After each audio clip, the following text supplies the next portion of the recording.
It's raining, it's pouring, the old man is snoring. He went to bed, couldn't get up in the morning. It's raining, it's pouring, the old man is snoring.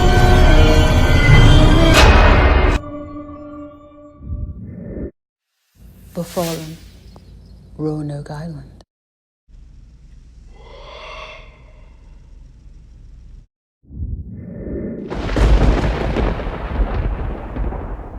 Nothing was spared to maintain life. And to do those things which seem incredible, as to dig up dead corpses out of graves and to eat them. And some have licked up the blood which had fallen from their weak fellows. George Percy, 1625. It all began with the ships emerging from the mist like swaying ghosts. The Queen's flag had bellowed next to the sail like a waving hand to the jagged little island. The sun had smiled on them that morning, but the closer they got into the island, the atmosphere began to change.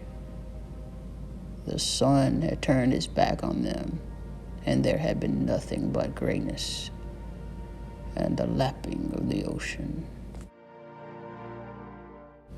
Henry White, no relation to John White, had been the first to step off the boat onto the soil of the new land.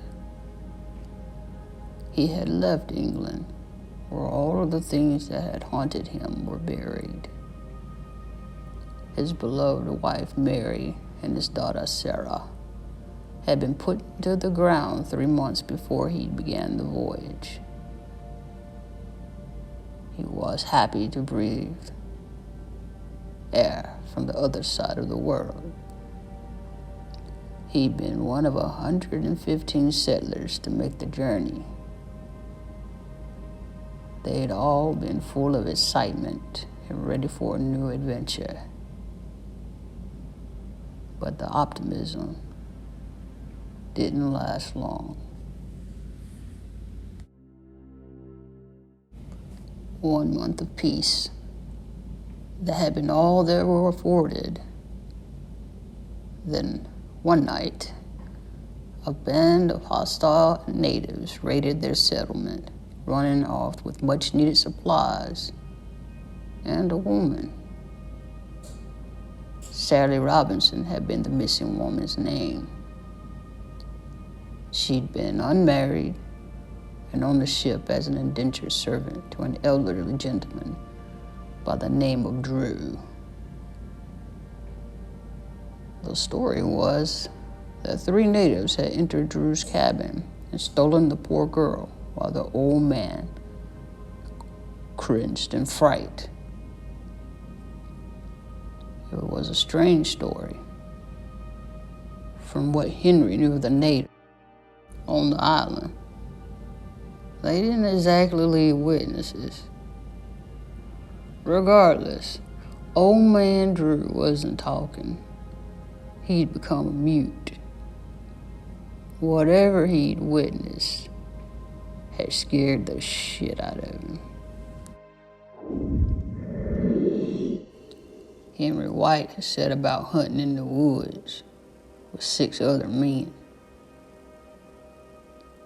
He carried a long rifle in his hands with a flintlock fowler strapped to his back.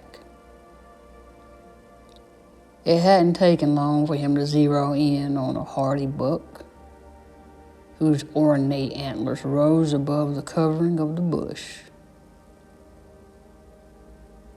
He stalked the deer deeper and deeper into the woods, losing sight of his fellow hunters.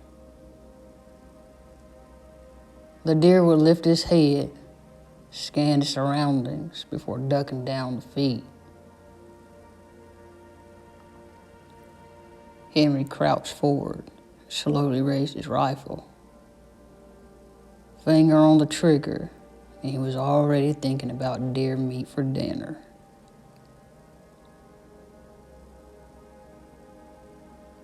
A scream rang out, breaking the silence. It was the sound of pure agony that echoed across the canopy of the forest. The deer dashed into the foliage. Henry paused, sweat falling from his brow. His breathing was loud and rapid in his own ears. Indian attack, he thought. And then another scream. He recognized it as his fellow hunters.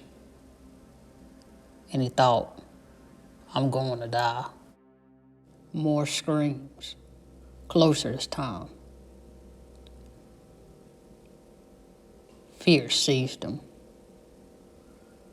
For the first time, he thought leaving England had been a mistake. Here he was about to die on foreign soil in the woods, where all memory of him would dissipate. There was a rustling in the trees behind him, and when he turned, it was like seeing the devil himself. A tall native smeared with black markings across his face and torso.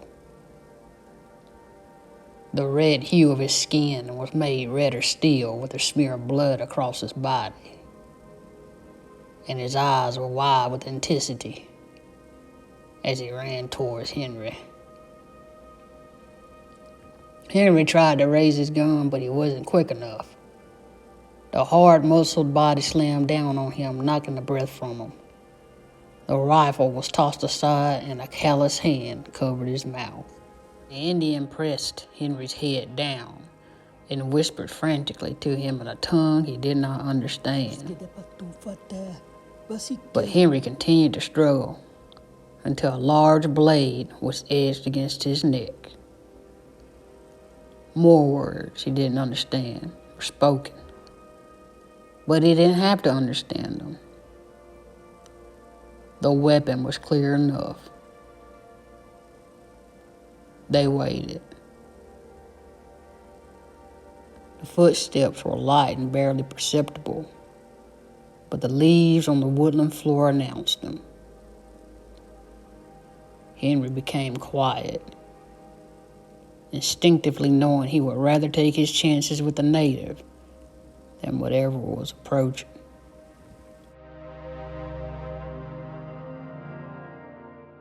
Henry could feel the Indian warrior's heart pounding against his back. And then he saw one. She was the first to come into his line of sight. Dark red hair draped down her erect back, hanging towards her buttocks. Her face was pale, as if it repelled the sun. A round emerald necklace shimmered from the base of her neck, and she wore the uniform of a British soldier. Black boots, men's breeches that had been altered to fit her slender frame. She was shirtless, her breasts unapologetically bare. A vibrant headdress set atop her head like a feathered crown. Henry instantly recognized the red jacket belonging to a uniformed soldier.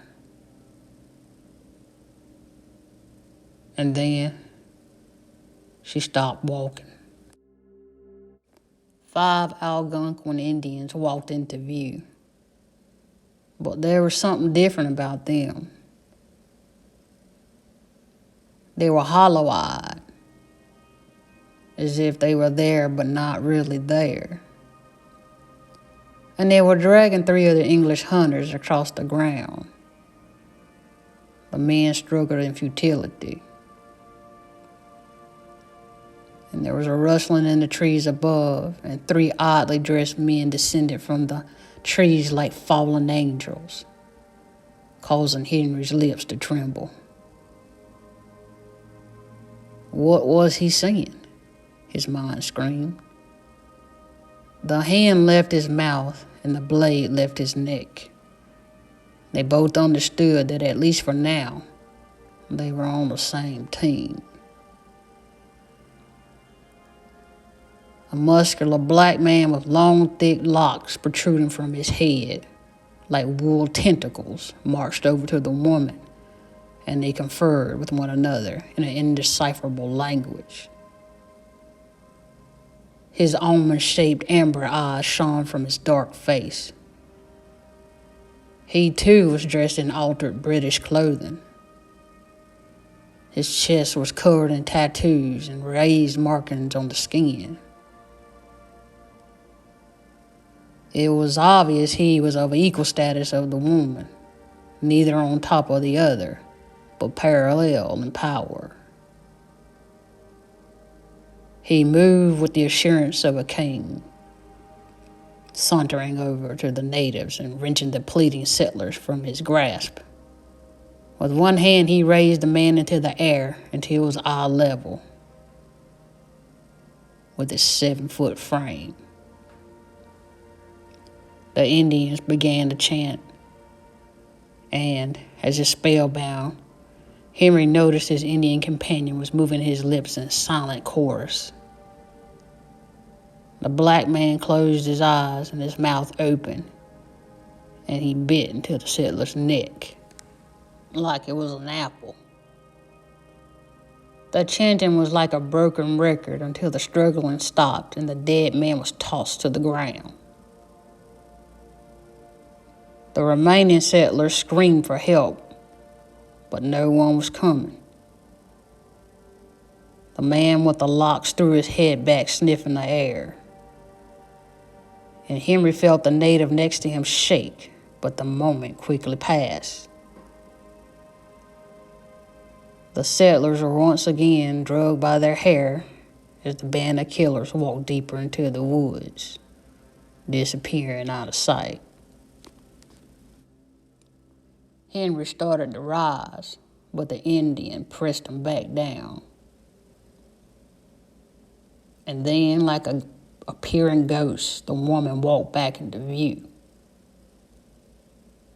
Had she been waiting for them to divulge their hiding place?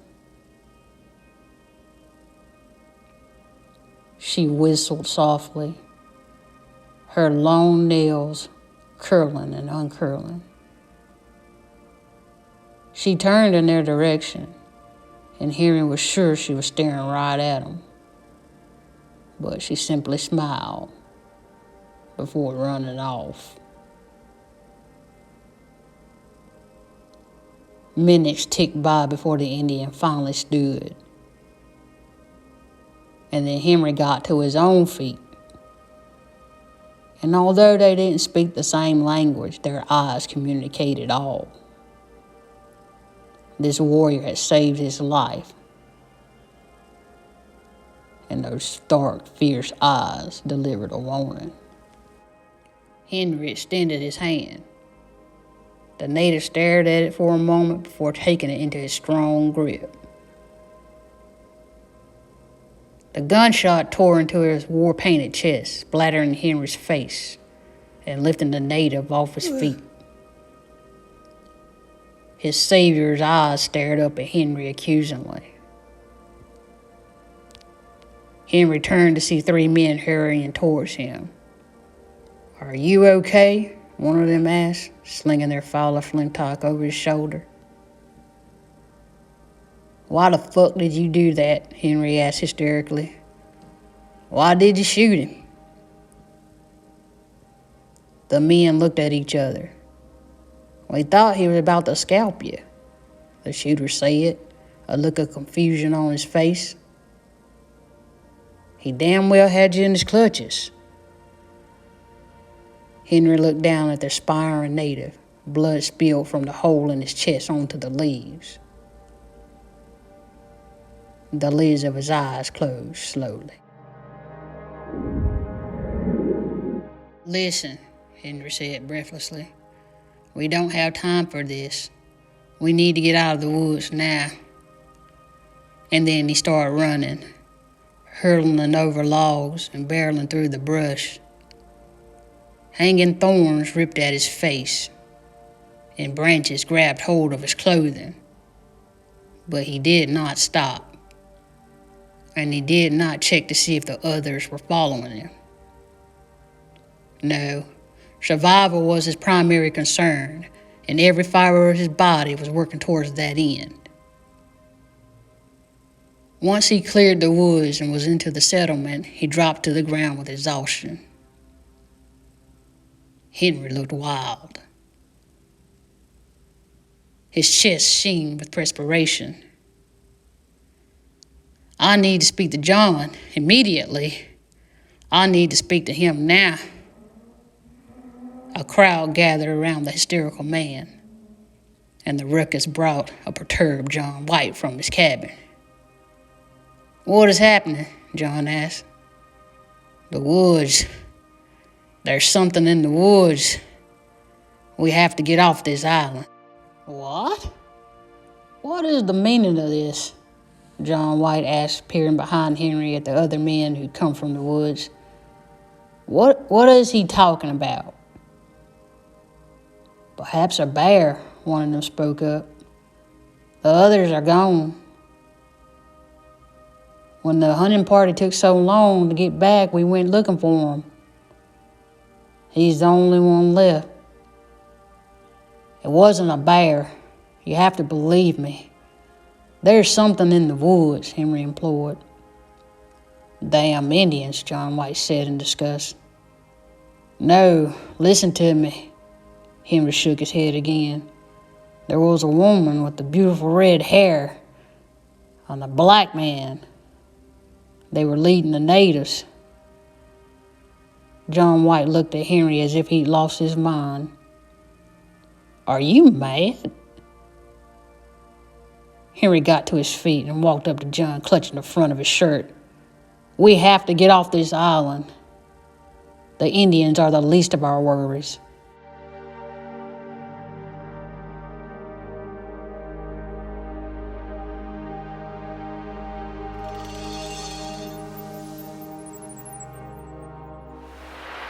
Blatant TV.